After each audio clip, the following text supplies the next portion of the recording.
নাগরদোলা খালি কত সুন্দর লাগে। নমস্কার বন্ধুরা, আই গেছি আমরা আইলাহান্দি রবীন্দ্র মেলা। সবাই যেন কালকে থেকে রবীন্দ্র মেলা স্টার্ট হয়েছে আর আমরা গেছি আজকে মেলা দিবার আকর্ষণীয় কিতা আইছি বন্ধুরা এখনো সেটা রেডি হয়েছে না। জলপরি আর মেলা খালি পরি সব আইও খালি জলপরি দেখা। জলপরি এখনো মানে জলর হয়েছে না, মানে দেখা যান না।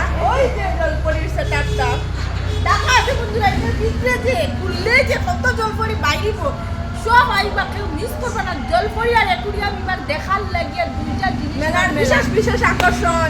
সব বছর একবার মেলায় সবে আনন্দ ফুর্তি করতে মজা করতে, এটাই সবের লেগে মানে শুভেচ্ছা রইল। সবের মেলা যেন সুন্দরভাবে কাটে। আর কালকে তো গেছে 22 ডিসেম্বর, সবই যেন 22 ডিসেম্বর মেলা স্টার্ট হয়েছে আর আজকে হলো মেলার প্রথম দিন। আর আমি একটু পাই গেছি মেলাটা একটু গভীর দেখাই দাও। দেখো বন্ধুরা জলপরির কাজ চলে জোরদার ভাবে কাজ চলে বন্ধুরা। এই যে ভিতরে যে কিটা আছে, কোন দেশ থেকে যে পড়িয়ে হলাইছে সব খালি দেখবে বুঝবা বন্ধুরা। সব আইবা, মিস করবে না। ডেলি আইবা মেলাতে, এক মাস দেড় মাস মেলা দেখে ডেলি আইবা, জলপরি তো দেখবা।